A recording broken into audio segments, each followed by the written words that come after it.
1:10, continuamos en Más de Uno Ourense. Aquí nos estudios de Onda Cero saudando o voceiro socialista na Deputación, Álvaro Vila. Álvaro, bos días. Hola, bo día, Paco. Toca pleno este venres, vostedes plantexarán no mesmo varias mocións. A primeira delas, demandar a conexión da A52 co polígono industrial de San Cibrao das Viñas e a futura estación de mercadorías. Por qué? Bueno, por razóns obvias. Neste momento, no plan sectorial da Xunta de Galicia había 3 fases. A primeira está acometida de fai xa varios anos, que remata nunha rotonda en medio de nada. Entonces, o que demandamos é que se faga esta segunda fase, en primeiro lugar, porque realmente é que daría sentido a esta circunvalación. Esta segunda fase sería unha circunvalación total do polígono de San Cibrao, e que conectaría, digamos, co polígono de Pereiro. Evitaríamos que ese tráfico pesado, ese tráfico que transcurre nestes momentos por a calle principal do polígono, pois se desviase por as aforas. Este desvío, esta circunvalación, daría servicio ao propio Parque do Pereiro Industrial, ao polígono industrial, a Tecnópole e a futura estación de mercadorías. E sería realmente a estrada que evitaría todo ese tráfico pesado que circula por a calle principal, que ademais agora se ve incrementado por a superficie comercial que se abriron recentemente. Ademais, demandarán a adaptación dos servicios de transporte público por estrada á oferta ferroviaria vixente na estación da Gudiña Porta de Galicia. Algunhas desas liñas foron anunciadas recentemente pola Xunta.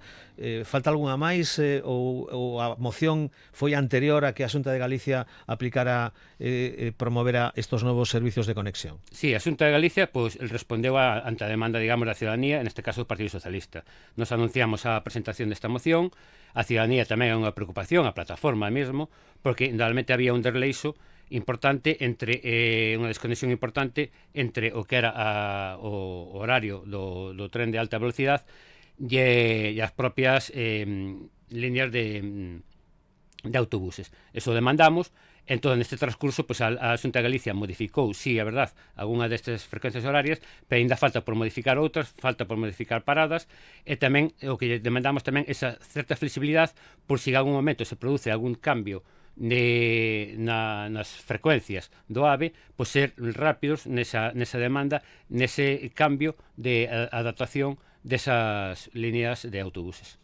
E denuncian vostedes que chega o verán e nin a Xunta nin a Deputación cumpriron unha soa das medidas anunciadas da vaga de lumes do verán pasado. Bueno, nos a raíz da vaga de lumes do ano pasado demandamos na Deputación medidas. Se creou naquele momento unha mesa de incendios. Unha mesa de incendios que a día de hoxe todavía non se presentou ás conclusións. É dicir, unha mesa de incendios que se creou a demanda do Partido Socialista, pero que se foi divagando, moitos expertos, moitas anotacións e aportacións dos distintos grupos políticos, dos distintos expertos, pero non se chegou a ninguna medida. Isto por parte da Deputación de Ourense. A Xunta de Galicia, o que demandamos é que actúe, e que non pode seguir facendo o mesmo de todos estes anos, porque o resultado será o mesmo. A raíz da vaga de lumes, o presidente Rueda anunciou públicamente de que iba a ser a Xunta de Galicia a que se iba a ocupar das franxas secundarias. Bueno, ao final o que votou optar ao mesmo, é dicir, que sean os concellos os que se preocupen das franxas secundarias. Os concellos dirixemos por activa ou por pasiva que non temos medios para acometer as franxas secundarias. Podemos mandar cartas, podemos instar aos veciños, pero non temos medios ni legales nin prácticos para poder acometer as franxas secundarias. E chegamos a este brao que todo pinta mal ou moi mal, decidimos que a mesma circunstancia do ano pasado ou peores para que se volva a reproducir unha vaga de lumes como a do ano pasado. Falando de danos, acabamos de escoitar aquí en Onda Cero hai poucos minutos o alcalde de Viana do Bolo moi molesto porque non consigue solucionar o problema dos residuos de cascallos, de troncos que se foron amontonando como consecuencia das riadas provocadas polas treboadas da fin de semana.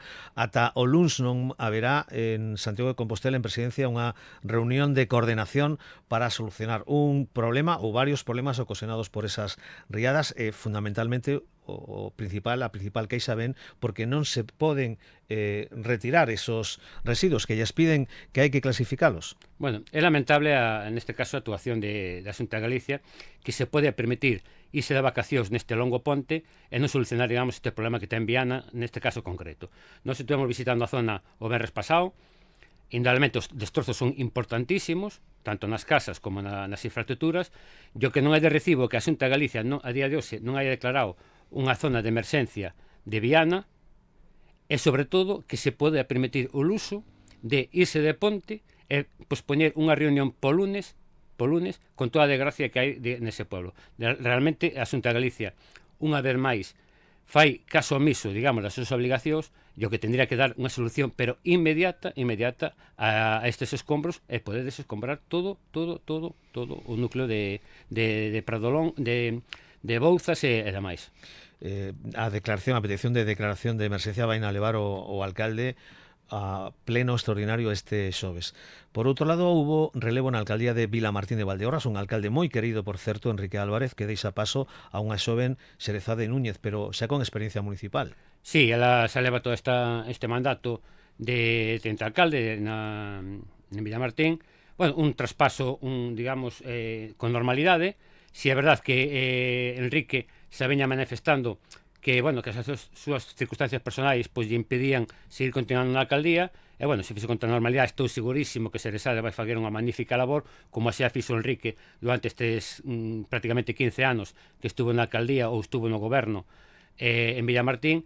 Estou seguro que Xerezade vai cumplir perfectamente, digamos, a súa función de alcaldesa e vai ser unha maravillosa alcaldesa para o Concello de Villamartín. Foron nova vostedes, os socialistas na Deputación, nos últimos días polo cese do asesor David Alvarado, que os acusa de prácticas feixistas por non entender que solamente se limitou a presentar un foro de debate con partidos á esquerda do PSOE na universidade.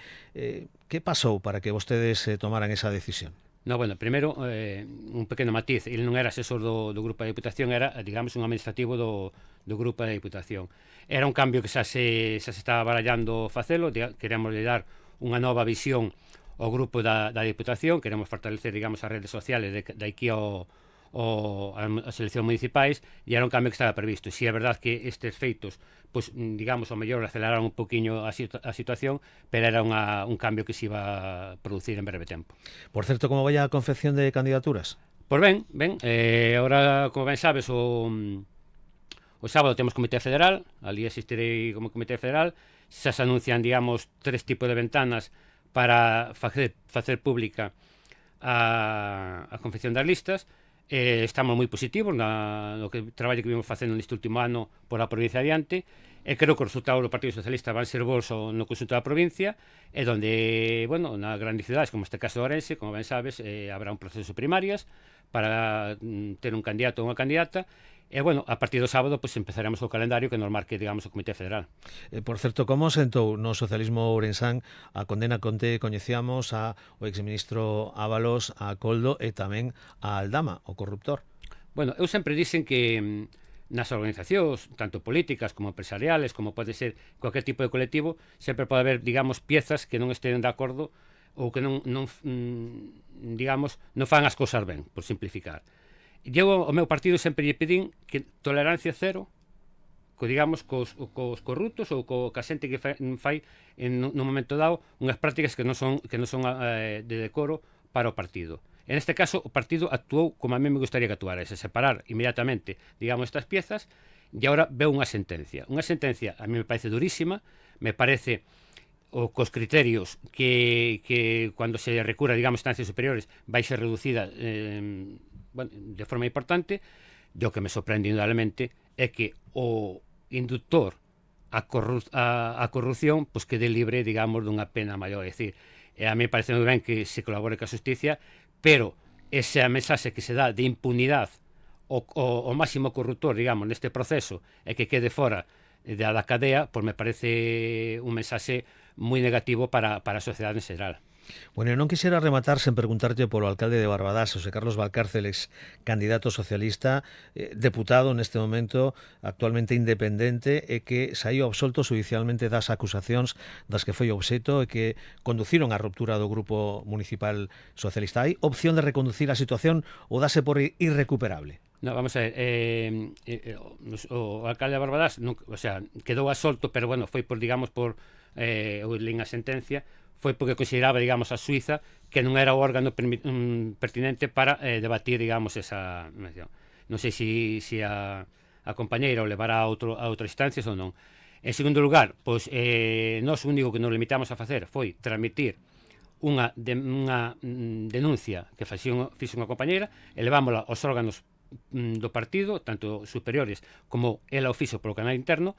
Estamos a esperar, digamos, que o canal interno faga a súa resolución, e en base ao que a resolución que faga, pois adoptaremos as posturas oportunas. Álvaro Vila, vocero socialista na Deputación e secretario provincial dos socialistas ourensás, grazas por visitarnos hoxe nos estudios de Onda Cero e ata unha nova ocasión. Moitas grazas a vos. 1:20 continuamos, Más de Uno, Onda Cero.